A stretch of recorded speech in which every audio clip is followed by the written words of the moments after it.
Yes, good morning from Uganda. Once again, the Farming Empress here to update you about our sack garden.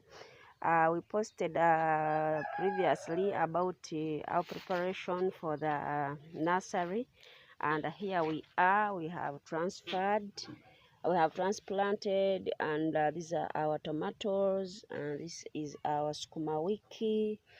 And very soon we shall update you on our first fruits and when we are going to prepare for our first meal.